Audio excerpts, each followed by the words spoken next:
देखो सबसे पहले हम लिखेंगे लेट, कभी भी ऐसा क्वेश्चन है prove that root 3 is a irrational number, तो इसकी स्टेटमेंट वगैरह का कोई खेल है इसमें और कुछ भी नहीं है। लेट द रूट 3 इज, हम इरेशनल नंबर दिया है ना, तो हम इसे क्या मानेंगे, rational number. Root 3 is a rational number, ठीक है। और इसमें हम क्या बोलेंगे, देन रूट 3 जो है ना आपका ए, एक मिनट रुको यहाँ लिखता हूँ, देन आप इधर देखो, आप लिखोगे रूट 3 ए बराबर बी हो जाएगा फिर आपके, और ए बी आपकी क्या है, ए और बी आर कोपैम नंबर, क्या है ये, कोपैम नंबर है। अब इधर देखना बच्चों, आपने लिखा ए बराबर ए बटे रूट 3 बराबर ए बटे ए अपॉन में बी। अब हम क्या करेंगे, इसका स्क्वायरिंग बोथ साइड, क्या करेंगे, स्क्वायरिंग बोथ साइड। तो इसका स्क्वायर करेंगे रूट 3 का स्क्वायर, और इसका करेंगे ए की स्क्वायर और अपॉन में बी की स्क्वायर। तो इधर देखो इससे रूट कट गया, इधर कितना आ गया 3, और ए की स्क्वायर और बी की स्क्वायर, ये बी इधर चला जाएगा, तो 3b की स्क्वायर और ए की स्क्वायर। अब इधर देखना बच्चों, आपने ना 1.2 थ्योरम पढ़ी है, आपके पहले फर्स्ट चैप्टर में ही है, कि भाई देखो 1.2 थ्योरम क्या कहती है आपकी, कि भाई अगर ए की स्क्वायर इससे डिविजिबल है तो ए स्क्वायर इज डिविजिबल बाय 3। क्योंकि देखो भाई अगर ये 3 इसके नीचे चला जाएगा तो ए की स्क्वायर 3 से डिविजिबल है या नहीं है। अगर ये ए की स्क्वायर 3 से डिविजिबल है तो ए बी, इसका जो स्क्वायर डिविजिबल है तो ए बी क्या होगा, इसका डिविजिबल होगा, किसका, बाय 3 का। अब ये आपकी इक्वेशन फर्स्ट हो जाती है इस तरीके से।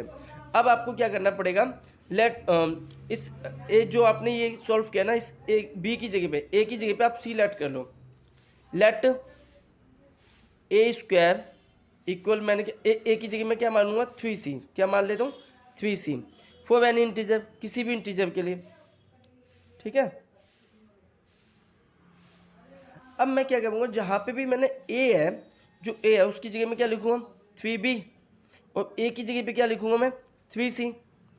अब इधर स्क्वायर है तो भाई इसका स्क्वायर कर दूंगा मैं, तो अब इधर देखो 3b का स्क्वायर और इधर कितना हो गया, इसका स्क्वायर करेंगे 9c का स्क्वायर। अब कंडीशन तो वही बन गई, इसको उससे काटेंगे b की स्क्वायर और c की स्क्वायर 3 की। अब ये वाली कंडीशन और ये वाली कंडीशन कुछ सेम ही सेम है, तो अब वही चीज़ दोबारा लिखेंगे कि भाई क्या, कि हम देखेंगे कि b इज डिविजिबल बाय 3, क्योंकि जो चीज़ हमने यहाँ पे लिखा है और सेम चीज़ फिर b भी क्या होगा, b इज डिविजिबल बाय 3, क्योंकि 3 का मतलब किसी नंबर का स्क्वायर अगर 3 से डिविजिबल है तो उसका नंबर भी, वो नंबर है वो भी 3 से डिविजिबल होगा। ये आपकी सेकेंड इक्वेशन हो गई। अब इधर आप देखो, इधर स्पेस नहीं इधर कर देते हैं, तो फ्रॉम 1 and 2 आप क्या लिखोगे 1 and 2। हमें फर्स्ट और 2 से क्या मिला, इससे ये साफ पता चल गया कि जो हमने एज्यूम किया था, क्या एज्यूम किया था, लेट के root 3 is a rational number, इधर एज्यूम भी लिखना था, let the root 3 is let the नहीं sorry let assume root 3 is a rational number. तो इधर क्या हो जाएगा आपका, आप लिखोगे 10, इसलिए अवर एजप्शन क्या हो जाएगा, our assumption root 3 is a rational number is wrong, जो हमने सोचा तो गलत है, ठीक है, कोई दिक्कत तो नहीं है। अब इसी तरीके से आपका क्या होगा ना पेपर में, तो ये क्वेश्चन सीबीएसई का चहेता क्वेश्चन है, हर साल वो आपको देते हैं, ठीक है।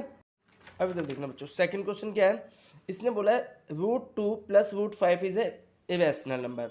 अब ये और ज़्यादा आसान हो जाता है, एक सिंबल नंबर, सिंबल डिजिट में कोई क्वेश्चन होता है तो थोड़ा लेंथी हो जाता है, ये जितना बड़ा क्वेश्चन होता है उतना आसान होता है। हम क्या करेंगे, लेट द एज्यूम रूट 2 और रूट 5 इज इरेशनल है, तो क्या लेट करेंगे रैशनल नंबर, ठीक है। अब इसे क्या लिखेंगे, रूट 2 प्लस में रूट 5 और इधर क्या आ जाएगा a अपॉन में b। a एंड b क्या है आपका, a and b are coprime number, क्या लिखेंगे हम। अब स्क्वायरिंग बोथ साइड कर देंगे, सेम चीज़ स्क्वायरिंग बोथ साइड, तो क्या हो जाएगा रूट 2 प्लस में रूट 5 का स्क्वायर करेंगे और इधर क्या आ जाएगा a का स्क्वायर और b का स्क्वायर हो जाएगा, तो इधर कितना आ जाएगा 2 5 का स्क्वायर करेंगे 3, 5 आ जाएगा, सॉरी 2 का स्क्वायर 2, 5 का स्क्वायर ये, और प्लस में 2 भी 2√2 प्लस में √5। इधर कितना आ जाएगा आपका a की स्क्वायर और ये b की स्क्वायर, ये कितना आ गया 7 प्लस में इन दोनों को मल्टीप्लाई करेंगे 2√10 a की स्क्वायर अपॉन में b की स्क्वायर। अब इधर देखो आपको क्या करना है, 7 को इधर ले जाओ, √10 क्या आ गया आपका a की स्क्वायर और b की स्क्वायर और -7। अब √10 को यहीं छोड़ दो आप, a की स्क्वायर ये b की स्क्वायर ऊपर चला जाएगा तो b की स्क्वायर और एलसीएम b की स्क्वायर, और ये 2 है ना, ये कहाँ पे आ जाएगा आपका, इधर 2 रहने दो है। इसका मैंने एलसीएम लिया, देखो कैसे लिया, इसके नीचे एक मान ले, इसको इससे मल्टीप्लाई किया, इसको इससे किया, और नीचे वाले को नीचे से मल्टीप्लाई किया, ठीक है। अब इधर देखो √10 यहीं छोड़ दो, a की स्क्वायर 7 b की स्क्वायर और b की स्क्वायर, और ये 2 कहाँ पे आ जाएगा नीचे। अब इधर देखो आपको इस इक्वेशन को सॉल्व करने के बाद भी आपका आंसर कितना आ रहा है, रूट में 10 आ रहा है, और √10 क्या है आपका इरेशनल नंबर है, ठीक है। अगर इसे √10 को सॉल्व भी करने चाहो तो कर सकते हो, तो हम क्या नहीं करें, हम क्या लिखेंगे, अवर एजप्शन, जो हमने एजप्शन किया था कि भाई √2 प्लस में √5 इज रैशनल इज रॉन्ग, वो एजप्शन हमारा क्या था, रॉन्ग था। कोई दिक्कत तो नहीं है बच्चों। LCM of two number is इतना आपको दिया गया, एचसीएफ आपको 144 दिया गया। If one number is 288 other number is, अगर इस टाइप का क्वेश्चन आएगा ना तो इसके लिए एक छोटी सी आइडेंटिटी आपको यूज करनी है, first number into second number HCF into में एलसीएम, ठीक है। अब आपको क्या है, एक दोनों में से एक नंबर दे रखा है, फर्स्ट नंबर मान लो आप 288 दिया है, सेकंड नंबर को आप क्या मान लो, सेकंड ही रहने दो ऐसे हैं, और ये एचसीएफ आपका कितना दिया है 144, एलसीएम कितना दिया है 864। अब आपको सेकंड नंबर निकालना है ना, तो 144 को आप क्या करो 864 अपन में 288 से डिवाइड कर दो, इससे इसको काटेंगे कितने पे जाएगा 2 पे, इधर क्या बचा 864 बट्टे में 2, इसको इससे काटेंगे 864 को, तो 2 4 जा 8, 2 3 जा 6, 2 2 जा 4, ये आपका क्या आ गया, तो सेकंड नंबर आपका आ गया 432, ठीक है। इस टाइप का क्वेश्चन इस फॉर्मूले पे आ सकता है आपका, ठीक है। एक क्वेश्चन और करवाता हूँ आपको, एक क्वेश्चन ये 3 electronic device make a beep, 3 electronic device है जो एक साथ क्या होते हैं बजती हैं, बीप आफ्टर एवरी 48 सेकेंड, मतलब हर 48 सेकेंड के बाद, 72 सेकेंड बाद एंड 108 सेकेंड बाद वो रिस्पेक्टिवली बजती हैं एक के बाद, हैं दे बीप टुगेदर, लेकिन वो एक साथ ना 10 बजे बजती हैं। ये तीनों जो डिवाइस हैं वो एक साथ कब बजती हैं 10 बजे। The time when they will next make a beep together, अब वो कहते हैं 10 बजे के बाद दोबारा एक साथ कब बजेंगी। इस टाइप का कभी भी क्वेश्चन आ जाए ना तो आपको क्या करना है, सबसे पहले एलसीएम, तो आप क्या करोगे, सबसे पहले इन तीनों नंबर का हम एक साथ एलसीएम कर लेते हैं। कितना दिया है 48, 72, 108, तो 2 से करेंगे, 2 2 जा 4, 4 2 जा 8, फिर इसको करेंगे 2 3 जा 6, फिर एक पावर चलेगी 12, फिर इधर 2 5 जा 10 और 2 4 जा, फिर 2 से करेंगे 12 और ये कितने पे आ जाएगा 18 और ये कितने पे आ जाएगा 27, फिर 2 से करेंगे 6 और ये 9 और ये कितना पे आ गया 27, फिर 2 से करेंगे ये कितने पे जाएगा 3 और ये 9 और ये 27 ही रहेगा, फिर 3 से करेंगे 1, 3 3 जा 9 और 3 9 जा 27, फिर 3 से करेंगे 3 3 जा और 3। अब इन सब का एलसीएम करने के बाद हमने देखा एलसीएम कितना आया, 2 multiply 2 multiply 2 multiply 2, 3 multiply 3 multiply 3। अब इसको हम सबसे मल्टीप्लाई करेंगे, कितना आएगा आपका 3 3 9 9 27 है, 27 दूनी 54, 54 दूनी 108, 108 का 216, 216 का कितना हो गया 2 से मल्टीप्लाई करेंगे तो 432, कितना आ गया 432, ठीक है। अब 432 आ गया, लेकिन हमारी जो बेल बजी है 10 बजे बजी है, तो मैं इसे पहले मिनट में बदलता हूँ, ठीक है। अब मिनट में बदलने के लिए हम क्या करेंगे 60 से इसे डिवाइड कर देते हैं, 60 से डिवाइड करेंगे कितना आ गया 6 7 जा 42, 6 2 जा 12, तो आपका लगभग ना 7.2 आया, या इसे ऐसे करते हैं फ्रैक्शन में करते हैं पहले, हैं ये ज़्यादा बढ़िया रहेगा। तो आप इसे करोगे 42 कितने पे गया, ये आपका गया 7 पे, नीचे कितना बच गया आपका 12, तो आप ना इसे ऐसे लिखो, आपका आ गया 7 ये मिनट हो गए आपके, ऊपर जो है मिनट, और ये 12 क्या हो गया आपका सेकंड। तो आपकी 10 बजे जो बेल बजी है ना, अब वो कब बजेगी, 10:07 पर 12 सेकंड बाद ये आपकी बेल दोबारा बजेगी। ठीक है, इधर मिनट लिख दो, कोई दिक्कत तो नहीं है, प्यारा क्वेश्चन है। 2.2 में से भी एक क्वेश्चन कोई ना कोई आता है आपका, है। तो इसमें से मैं कोई एक क्वेश्चन आपको करवा देता हूँ। सपोज मैं आपको पहला एग्जाम्पल करवा रहा हूँ, है। ये देखो बच्चों, इस टाइप का क्वेश्चन आएगा, तो सबसे पहले हम इसके फैक्टर करेंगे। अब आपको पता है 8 के फैक्टर करने, तो आप 8 को इधर साइड में लिख लो। आपको पता है 8 किस किस के टेबल में आता है, 1 के टेबल में 8 पे आता है, 2 के टेबल में 4 पे आता है, और किसी के में आता है नहीं, इन्हीं 4 नंबर में आता है। अब आपको ना इसको इससे मल्टीप्लाई करके 8 आ गया, पहले इसको इससे मल्टीप्लाई किया 8, उसके आपने ये देखा किस किस के टेबल में आता है, 1 के टेबल में 8 पे, 2 के टेबल में 4 पे। अब आपको कोई ऐसा नंबर देखना है जिसको जमा घटा करने, प्लस माइनस करने पे आपका 2 आए। तो देखो 8 में से 1 माइनस करेंगे 2 नहीं आएगा, 4 में से 2 माइनस करेंगे तो 2 आ गया। तो इसी तरीके से आपको करना है, थोड़ा सा आसान रहता है उन बच्चों के लिए जिनको जल्दी से समझ नहीं आता है। अब 4x में से अगर मैं 2x को माइनस कर दूं, तो देखो ये सिचुएशन कंप्लीट हो गया। अब बात सुनो, इन दोनों में से हम क्या कॉमन लेंगे, x माइनस 4, इन दोनों में से कॉमन क्या लेंगे, प्लस का 2, x माइनस 4, इन दोनों में से x माइनस 4 और x प्लस में 2। अब आपके जीरोस क्या आ गए, x माइनस 4 इक्वल 0, x कितना आ गया आपका 4, x प्लस 2 इक्वल 0, x कितना आ गया -2। अब आपके ये दो आंसर आ गए, ठीक है। लेकिन उसने क्या बोला, sum of zeros and product of zeros भी आपको निकालना है। तो हम क्या निकालेंगे, सम ऑफ जीरोस। तो सम ऑफ जीरोस क्या होता है, देखो इसको तो हम बोलते हैं, एक आंसर को हम अल्फा मान लेंगे, एक को बीटा मान लेंगे। तो अल्फा आपका 4 हो गया, बीटा आपका -2 हो गया। तो सम ऑफ जीरोस क्या होता है, अल्फा प्लस में बीटा। आप इन दोनों को प्लस करो, 4 प्लस में -2, तो आपका आंसर कितना आएगा 2। अब या तो आप ऐसे कर दो, या आपकी जो बुक में एक अच्छा सा फॉर्मूला दे रखा है, जैसे आप क्या लिखते हो, सम ऑफ जीरोस, हम क्या लिखते हैं, सम ऑफ जीरोस, ठीक है। ऐसे भी कर सकते हो। इसमें हम लिखते हैं कोफिशिएंट ऑफ x अपॉन में कोफिशिएंट ऑफ x2 की स्क्वायर। अब इधर देखो x कितना है आपका, ऊपर देखो x वाले के साथ नंबर आपका क्या है -2, और इसके साथ नहीं, आप ये हो गया, और x2 के साथ आपका नंबर क्या है 1, ठीक है। तो इधर इधर माइनस होता है, तो इधर माइनस आप लगाओ, माइनस माइनस प्लस हो गया 2, तो ये क्या हो गया आपका आंसर, ठीक है। एक तो ये हो गया। अब आपसे प्रोडक्ट बोला जाए, इस आंसर का प्रोडक्ट ऑफ जीरोस, तो हम कैसे निकालेंगे, आपको पता है alpha multiply beta, alpha multiply beta कितना, अल्फा कितना आपका 4, बीटा कितना -2, तो कितना आ गया आपका -8। अब इसे हम कैसे, दूसरा फॉर्मूला क्या होता है, आप लिखोगे कांस्टेंट टर्म, आपका क्या होता है, कांस्टेंट टर्म क्या होती है आपको पता है, अपॉन में कोफिशिएंट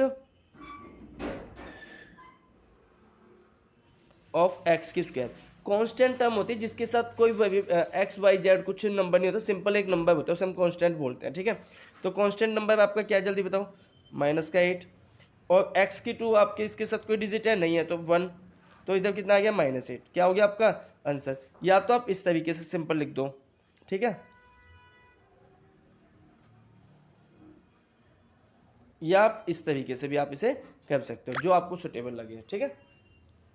देखो भाई एनसीईआरटी का 3.2 का क्वेश्चन नंबर 3 का 4th क्वेश्चन है, टैक्सी वाला क्वेश्चन है। और इसमें क्या है, वो कहता है भाई आपको ना एक टैक्सी का फिक्स चार्ज है, और 10 किलोमीटर जाता है तो 105 लगते हैं, और 15 किलोमीटर जाता है तो 155 रुपये देता है।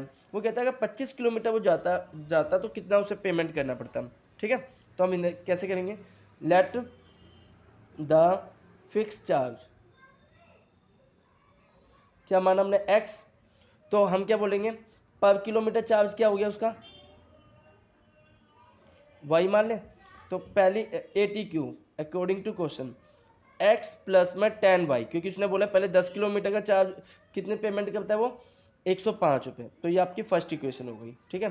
फिर कहता है x और 15 किलोमीटर की पेमेंट कितनी करता है वो 155, ये आपकी सेकंड इक्वेशन हो गई।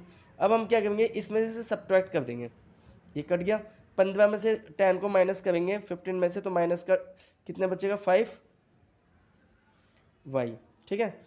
और इसमें से माइनस करेंगे कितना आ गया माइनस का 50, माइनस से माइनस कट गया, वाई कितना आ गया 50/5 कितना आ गया 10। तो भाई पर किलोमीटर चार्ज आपका कितना है 10 है।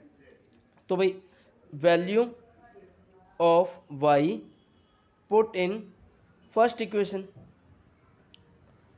तो आपकी फर्स्ट इक्वेशन क्या है x प्लस में 10y 105, x कितना है पता नहीं, y आपका आंसर आ चुका है कितना है 10 है 105। तो x ये कितना हो गया 100 105, ये 100 इधर जाके माइनस हो जाएगा, तो x आपका कितना आ गया 5। अब उसने पूछा क्या आपसे, उसने आपसे पूछा है 25 किलोमीटर का चार्ज कितना होगा। तो भाई 25 को हम कैसे लिखेंगे x प्लस में 25y, तो भाई x कितना है जल्दी बताओ, x आपका है 5 और 25, y कितना है आपका 10, तो इसको इससे मल्टीप्लाई करेंगे 250 प्लस में 5, इन दोनों को प्लस किया कितना आ गया 255, आपका क्या हो गया खर्चा आएगा 25 किलोमीटर का। ठीक है, तो 4.2 का क्वेश्चन नंबर 6 है कॉटेज इंडस्ट्री का। वो कहता है कि कोई कॉटेज इंडस्ट्री कोई नंबर ऑफ आर्टिकल एक दिन में बनाती है और उसको ना उसकी जो कॉस्ट है वो उसके आर्टिकल से डबल, और डबल में 3 अगर ऐड कर दोगे तो कॉस्ट मिल जाएगी। लेकिन वो कहता है एक दिन जो उसने आर्टिकल बनाया उसकी टोटल कॉस्ट कितनी है 90 है। तो क्या करना पड़ेगा इस क्वेश्चन में, देखो सिंपल क्वेश्चन है इसलिए कि में थोड़ा आ जाता है कई बार एग्जाम में। देखो लेट द टोटल आर्टिकल कितने हो गए बच्चों x, तो कॉस्ट क्या होगी उसकी, उसने बोला है इस आर्टिकल की डबल से 3 ज़्यादा है। अब ATQ हम क्या लिखेंगे अकॉर्डिंग टू क्वेश्चन, उसने क्या बोला टोटल इन दोनों की मल्टीप्लाई करने पे मतलब टोटल कॉस्ट आपकी कितनी आ जाती है 90, कि भाई इन दोनों की टोटल कॉस्ट जो आ रही है प्रोडक्शन की वो 90 आ रही, तो इसको इससे मल्टीप्लाई करो कितना आ गया 2x की स्क्वायर, इसको इससे मल्टीप्लाई करेंगे कितना आ गया 3x, और ये 90 इधर आ जाएगा 90 इक्वल क्या बचा 0। अब आप इसको इससे मल्टीप्लाई करो कितना आ गया 180 के आपको 2 टुकड़े करने हैं जिससे कि आपको 3 मिल जाए। तो आप क्या करोगे 15 × 12, ये आपका हो गया 15 में से 12 को माइनस करेंगे 3 आ गया, और मल्टीप्लाई करने पे 180 आ गया। इधर देखो 2x की स्क्वायर प्लस में 15x माइनस का 12x माइनस 90 इक्वल 0। इन दोनों में से कॉमन क्या ले सकते हैं हम x 2x प्लस में 15, इन दोनों में से कॉमन क्या आ जाएगा आपका, आप देखोगे इसमें से कॉमन आ जाएगा 6, तो कितना आ गया 6 2 जा 12 माइनस का 6 लेंगे 6 2 जा 12 माइनस माइनस प्लस, और ये कितने पे आ जाएगा 15 पे है। ठीक है, एक बार अंदर वाला लिखेंगे 2x प्लस 15, एक बार बाहर। अब इधर देखो इधर 2x प्लस में 15 इक्वल 0, 2x ये 15 इधर जाके माइनस का हो जाएगा x माइनस 15/2, तो ये तो आपका पॉसिबल आंसर है नहीं क्योंकि आर्टिकल आपके माइनस में हो ही नहीं सकते। ठीक है, जब उसकी कॉस्ट है तो x माइनस 6 इक्वल 0, तो x कितना आ गया 6, तो आर्टिकल जो आपके हैं 6 हैं। अब उसने उसकी कॉस्ट बोली है तो कॉस्ट आप कैसे निकालोगे, जो 2x प्लस में 3, तो 2 × 6 प्लस में 3 इसको कितना आ गया 18 प्लस में 3 कितना आ गया 21, ये क्या हो गया आपकी उसकी कॉस्ट आ गई, ये क्या हो गया नंबर ऑफ आर्टिकल आ गए। ठीक है, यही पूछा था।